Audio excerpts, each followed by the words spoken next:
Student, मैं महेश कुमार ज्ञान निकेतन education care में आपका स्वागत है। बच्चों, नेक्स्ट जो लेसन है, आज का जो लेसन है वह लेसन थर्ड है, from gathering to growing food. बच्चों, गैदरिंग मीन्स होता है और ग्रोविंग मीन्स क्या इसका होता है, संग्रह से उत्पादन। यानी गैदरिंग मीन्स होता है संग्रह और ग्रोविंग उत्पादन।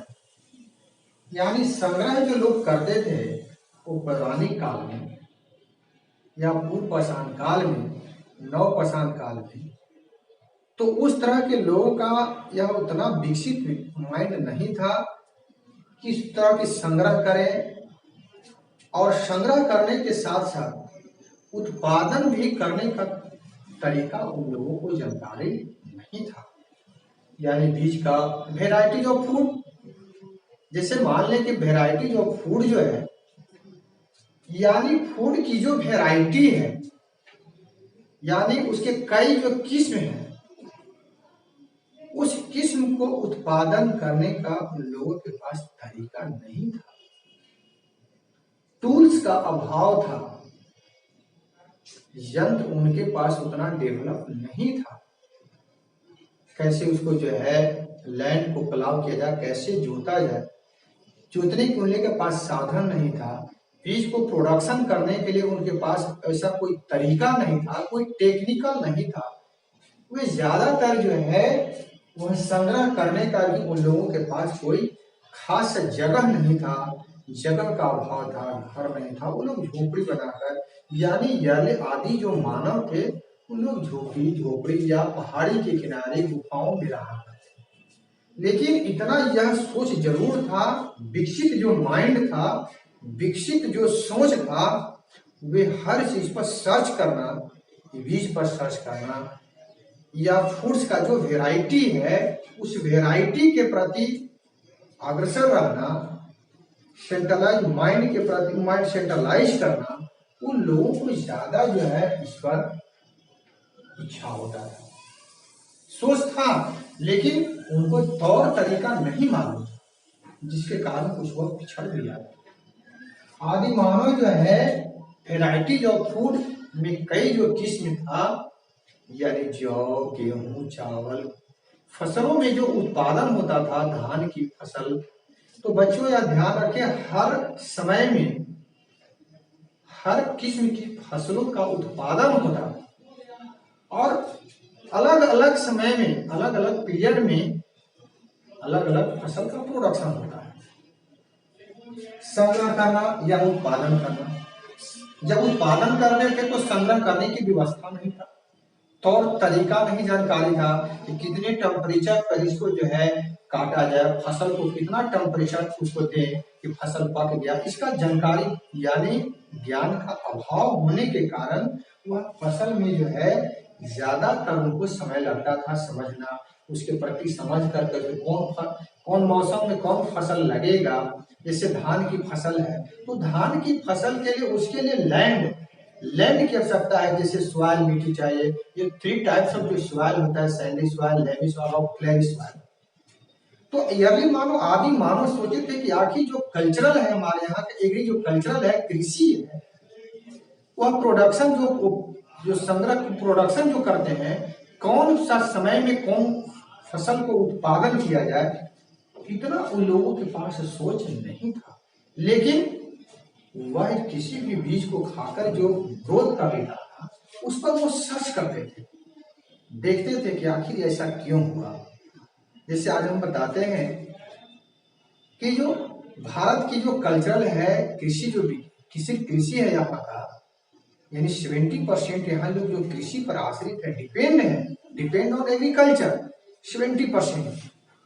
तो उसके लिए लैंड भी, उसके लिए अलग अलग मिट्टी में फसल का प्रोडक्शन होता है, और उस कल्चरल में ही हर एक जीव को जीने का भी, अनुकूलित रहने का उसके साथ व्यवस्था भी है।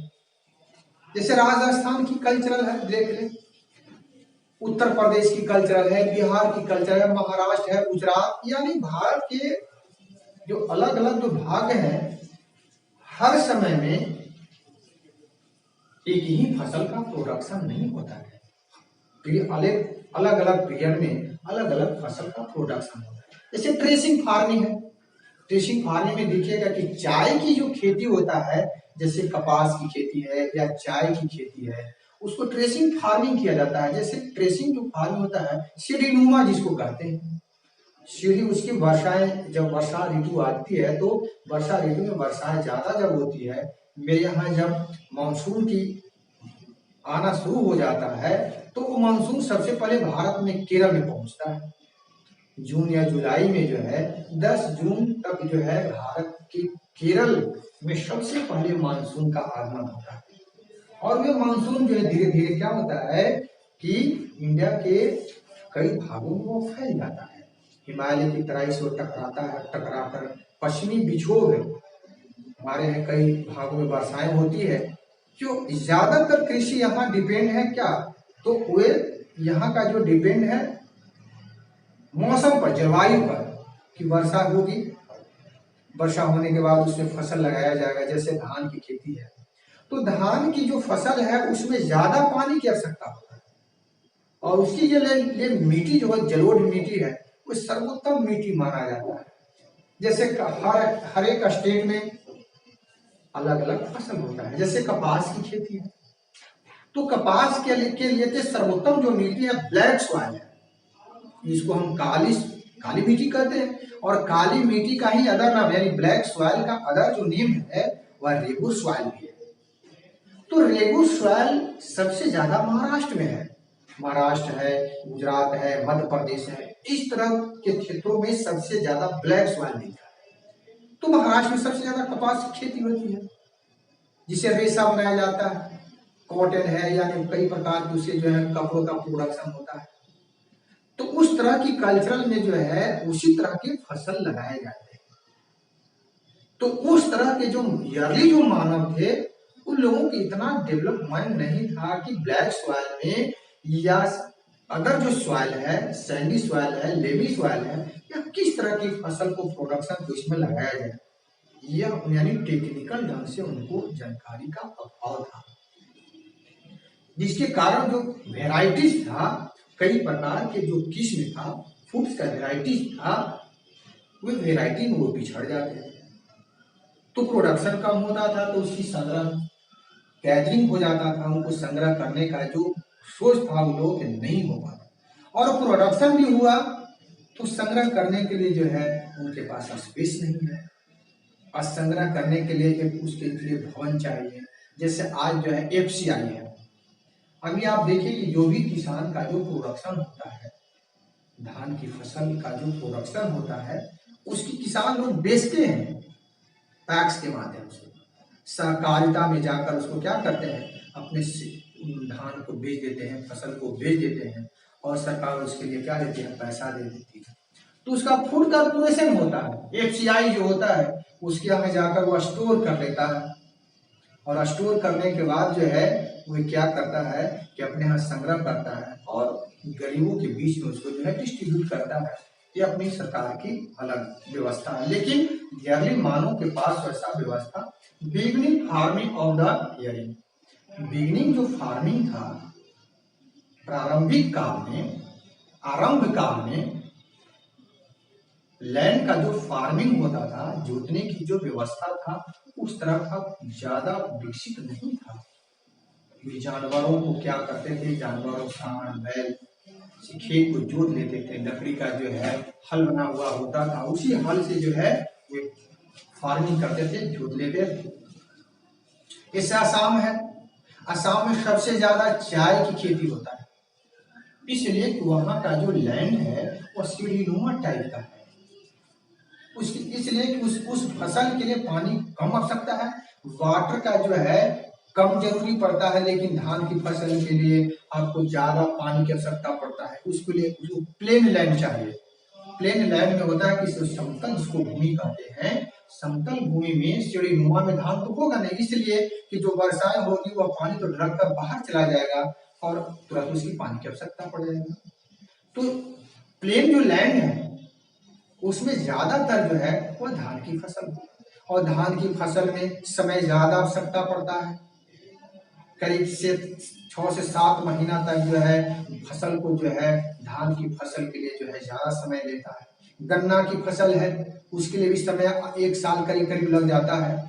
तो किसान लोग जो फार्मर उस समय के जो अर्ली मानव थे, कई किस्म की जो प्रोडक्शन करते थे, उनके साथ जो व्यवस्था नहीं था, लेकिन फिर भी उस चीज को धीरे धीरे डेवलप करके अपने माइंड से जो है विकसित कर जो है एक विकसित सोच बनाकर आगे की ओर बढ़ते गए और कई प्रकार की किस्मों का, लेकिन संघर्ष ज्यादा करने पड़ा। जैसे आज हम लोगों के बीच में संघर्ष कम है, इसलिए कि हमके पास जो संग्रह करने का जो साधन है वह अवेलेबल है, उपस्थित है, प्रेजेंट है। और किसान के प्रति कुछ वैसा टेक्निकल भी है, बहुत ऐसा टेक्निकल है। वो टेक्निकल के द्वारा हम लैंड को क्या करते हैं, बहुत आसानी से जल्दबाजी में हम फसल को जो है काट भी लेते हैं। यानी फसल को काटने का भी औजार है टेक्निकल, आज युग में सब तरह की व्यवस्थित हो गया है। तो बिगिनिंग में यही था, women and children also the attract, यानी उन लोगों के बीच में यह सोच था, बहुत अट्रैक्शन माइंड था, यानी बीज के प्रति सोचना, खाकर जो सीड्स को भी देना और बीकर उसे जो है जनरेट करना, ग्रोविंग कर देना, उत्पादन के रूप में बढ़ जाना।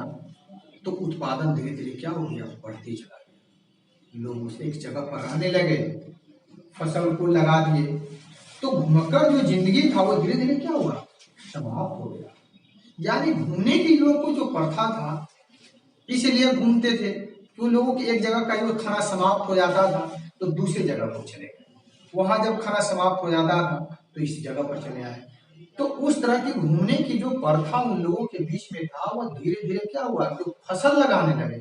फसल जो वेराइटी, जो फूड, कई प्रकार के जो वेराइटीज था उनको फूड का, वे लगाने से समय तो उनके साथ देना पड़ेगा, समय रहना पड़े, समय देने के साथ साथ उस फसल को देख रेख करने पड़ता है। बाहरी जो है कीड़ा से या अदरवाइज जानवरों से भी सुरक्षा तो उस फसल को करना पड़ेगा।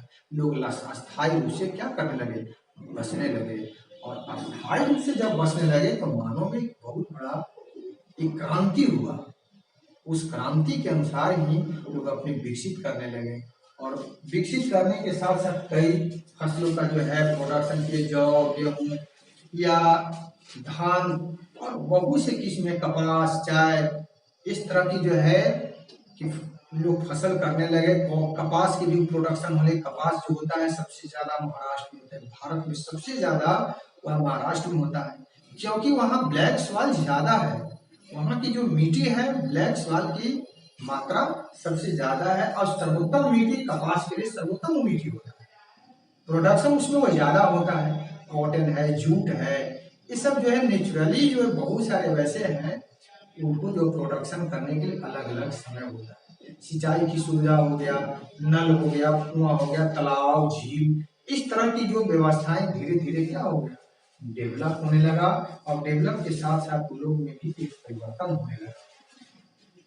और परिवर्तन के साथ साथ उस समय जो है मानव में एक जो रिवोल्यूशन था, जैसे पहिए का पिछले वीडियो में बताया था कि पहिए का जो क्रांति हुआ, लोहाड़ी का आविष्कार हुआ, पहिए का आविष्कार हुआ, इस तरह से मानव को जो है वो प्रोडक्शन को ट्रांसपोर्ट करना, ट्रांसपोर्ट माने एक जगह से दूसरी जगह ले जाना।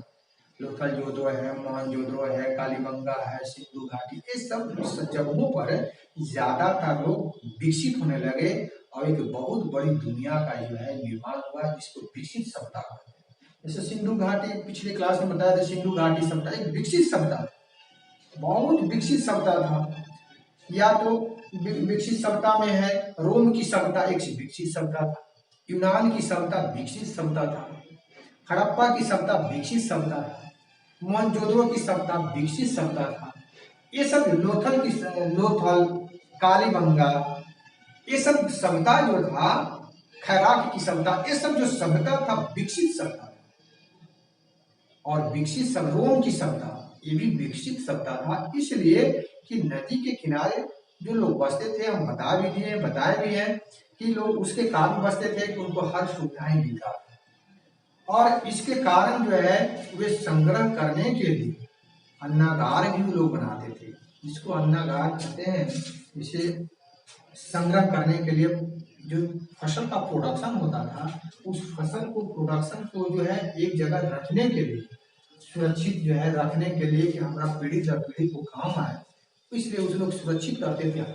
अन्नागार था, स्नानगार था, उस स्नानगार में लोगों ने जो है सुरक्षा कर दी। अन्नागारों की जो व्यवस्था था वो पक्की ईंटों का बना हुआ होता था, यानी मानव उस समय भी आदि मानव भी ईंट बनाते थे। ऐसी उस तरह की सभ्यता था। जैसे जो 1853 में जो रेलवे लाइन की स्थापना हुआ मोहनजोदड़ो और सिंधु घाटी की सभ्यता में, सबसे पहले सिंधु घाटी की सभ्यता में विकसित हुआ, इसलिए कि वहां की सभ्यता को लोग जब उत्खनन हुआ, जैसे खोदाई हुआ, तो खोदाई में ऐसी कुछ बहुत सी सभ्यता मिला जो 4000 ऐसे ऐसी बहुत सा उसका जो है वेराइटीज मिला जो सिंधु घाटी की सभ्यता में लोग प्रोडक्शन करते थे। 4000 की किस्म था उन लोगों के पास जो प्रोडक्शन करते थे, जो सभी किस्म के बारे में हमको भी जानकारी नहीं है कि उस तरह के लोग प्रोडक्शन करते थे।